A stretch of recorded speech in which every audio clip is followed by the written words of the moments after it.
entertained? Are you not entertained? Is this not why you are here? So let me get this straight. If the universe is finite, and its resources are finite, and you go through all this trouble to acquire all 6 Infinity Stones, which essentially make you a god, you can do whatever you please. Instead of just doubling the amount of resources available, you decide to just kill off half the population. That sounds like a good idea to you. All right, man. All right.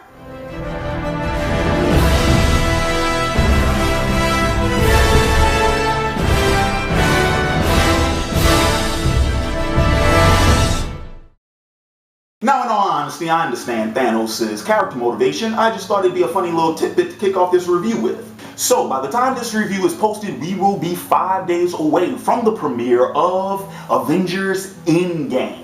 So I thought now was as good a time as any to give you all my official review of last year's major MCU event, Avengers Infinity War. Now, I'm going to assume that most of my viewers, if you're watching this video, you've probably already seen this film. But in the event that you haven't, please feel free, pause the review now, and you can go ahead and you can check the film out. It's currently streaming on Netflix. Get it while you still can. And of course, there are also other streaming options available, and or you can buy an official release. So, with that being said, we can go ahead, we can discuss spoilers in this review, and I'll also be pinpointing specific plot elements, specific things about the film that I want to discuss. So first things first, let's get this out of the way. Let's talk about the story, let's talk about the plot, and let's talk about the writing. See how all of these things hold up. Now, I will go as far as to say that by and large, I do consider this to be the second best of the Avengers films. I say second best because the first one is still pretty damn good, holds up pretty damn well, and of course, it's the most beginner friendly. Unfortunately, with Infinity War, there is a lot of prior information that you must have in order to fully understand what's going on at the start of this film. But that's then again kind of the whole point of Infinity War. This is the big culmination event, 10 years in the making, an entire decade building up to this major event. But like I said, it's not exactly beginner friendly. But with that first Avengers film, you don't have to see any one of the Phase 1 movies in order to just jump straight into that one. That's why I still give that one a little bit of a nudge above Infinity War. But that doesn't mean that Infinity War doesn't have its good points. A lot of good points. Another benefit about that, because we don't have to spend time introducing new characters, we can jump right in, lay the groundwork for this film. Lay the groundwork for some of the stuff we'll see in Endgame, and let's be real about this. What do we mostly come to these group films for in the first place? Character meetings, character interactions, character conflicts, and Infinity War does some pretty interesting mix-ups. Some of these interactions that were my favorite. Number 1 at the top of my list, Tony Stark, Doc Strange. I've been waiting to see those two on camera for quite some time, and Infinity War didn't really disappoint. Both of those characters, especially if you guys read the comics, are very alike in terms of temperament, a little bit in terms of personality, and with those two actors in those two roles, yeah, for a first meeting between Stark and Strange, yeah, they pretty much knocked that one out of the park. Also, surprisingly, one that I didn't think would be a favorite of mine is Thor and the Guardians. I mean, personally, I wasn't a fan of Thor Ragnarok. That sense of comedy doesn't really pique my funny bone, and after seeing that film, kind of made sense why you would put those two together. But hey, they found a way to make it work. They found a way to make it funny, and I loved every bit of it. Third one I'll bring up though, just because it's a personal favorite of mine, because it's two of my favorite characters, Black Panther, Cap. Anytime them boys are on screen together, I absolutely love it. Them leading the charge in that final battle in Wakanda, I love every bit of that scene, and every time I've rewatched that movie, I always get goosebumps once that happens. Now, of course, like I said, it's been a year since this film's been released, so of course, just about any argument you can make about the film, any comment that's been made about the film, including the one that I opened this review with, yes, it's already been made, it's already been stated by other people. Don't really feel like retreading that territory. But there are a few things that, fair question about. Like I said, Thanos' character motivation. Yeah, It's real easy to see the folly in that logic, but then again, isn't that what makes him a good villain? Every good villain gotta have a folly, they gotta have a flaw, right? And by and large, yes, this Thanos completely different than the one we get in the comics. Completely different character, but for the MCU and for this film, this interpretation works pretty damn well. I didn't think that the whole, survivor's guilt thing would work for a character like Thanos. But the Russos found a way to they found a way to make it work. They pulled it off. So kudos to them for that. I will say this though. I'm going to go ahead and just chime in on this right now, because another thing that most of you all have probably heard of at this point in time is the Star-Lord thing.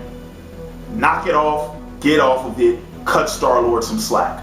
That character did exactly what he's always done, exactly what he's been supposed to be doing. His character arc actually did get fulfilled up to that point in that movie.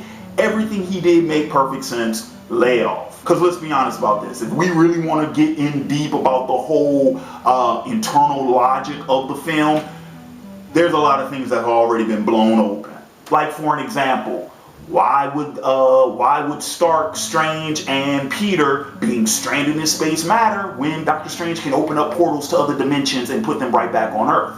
The other thing too was, why would they have to go through all that trouble in order to get the gauntlet off of Thanos in the first place when we've already seen that Doc Strange has the ability to use his portal to amputate arms? Like I said, all of these have already been brought up in previous videos and previous reviews. I don't want to hammer too much on those details. Now let's go ahead and let's talk about the actors, and in a little bit more depth we'll talk about some of the characters, right? Acting wise, everybody brings their A game. I would probably say that the star performance of the film definitely has to be Josh Brolin as Thanos. I mean, granted, like I said, this is our first formal introduction to that character, especially this interpretation of him, but Brolin took that, he ran with it, he did exactly what I knew he would do with that role. Kudos to that man. If only we could get him as Lex frickin' Luthor, then I could die a happy man, but I don't know if that's gonna happen. But I will say this, there were a couple of surprise performances and surprise character arcs didn't really see coming. The biggest surprise to me, I'll be honest with you all, Zoe Saldana as Gamora. Never cared for Gamora in any of the previous films, mainly because I don't really care for Zoe Saldana that much as an actress to begin with. I think by and large, for the most part, she plays sort of the same role, so her performance range isn't really that broad per se. It's sort of more specific, more specialized. But I gotta say, loved her performance in this film, loved what they did with Gamora, loved what they did with the backstory, with the character arc, all that. I wasn't expecting that, didn't see that coming. The other surprise character, man, okay, let's talk about this. Thor was that one dude, he was the one character in this film, oh my goodness, I felt for him. Like I said, like I mentioned previously, didn't care much for Ragnarok, but them taking Thor back to a dramatic place, back to a more grounded place, man, that scene with him and Rocket talking about everything that Thor's lost in this entire story up to this point, I felt it. It got me in the feels. I was really surprised with what they did with Thor, and you best damn believe your ass I was pulling for him in that final battle, man. I was pulling for him. All the other performances in the film, like I said, pretty good. And once again, even what they do with the characters, progressing them from the last time where we left them off, I still thought was pretty good too. Tony and Cap, those two are still on the outs as of this film. If you've seen Civil War, it makes sense. Yeah, we can shout at the screen all we want that they should just get over it and call each other and put the past beside them. This is that and the other. This is for the greater good. Yeah, but here's the other thing too. We separated those characters so early in the film. I really don't think that would have mattered either. So like I said, I buy it. I buy where we are with those characters. And funny enough, even the stuff that we've been doing with Bruce and with the Hulk, man, I'll be honest, didn't really see that coming. That was another surprise. I do love the fact that they used the Hulk to sort of illustrate just how strong Thanos was from the get-go without the use of an Infinity Stone. Went toe-to-toe with Hulk in the opening scene. We immediately got informed on just how badass this dude is. And once again, kudos for them on that, keeping that power scale going. The other surprising thing too, if you want to talk about power scales, was just how much difficulty Vision had in this film. I mean, by and large, prior to this film, Vision was sort of regarded as one of the heavyweights. I mean, he was one of the guys. He shows up in a fight, that's pretty much the end of the fight. He's kind of the unofficial Superman in the MCU right now. But even then, they managed to, you know, bring the threat, bring the conflict, so to speak, up to his level to where they sort of neutralized him in this film. Once again, it's a great way to add conflict to your story. So kudos again for that. So then with the last few minutes I have in this review, I'll just talk about some, you know, technical stuff. We'll just talk about some technical stuff real quick. CG, special effects, by and large are okay. There are a few shoddy spots, you know, with some of the green screens, like with the spaceships, and with some of the characters, some of the actors, the way their heads are placed, either in post with the costumes or the way in which the costumes are shot along with the green screen backgrounds, along with the real, you know, live action footage of the characters. At some point it does kind of look like floating heads on top of CG bodies. That's a little bit cumbersome, but it's only a very few areas where you notice that sort of thing. By and large, unless you're looking for it, you don't really notice it. It's not jarring. I would also go as far as to even add that depending on what resolution you're watching this in, yeah, it might be a little bit more apparent. But other than that, most of the CG, pretty well done.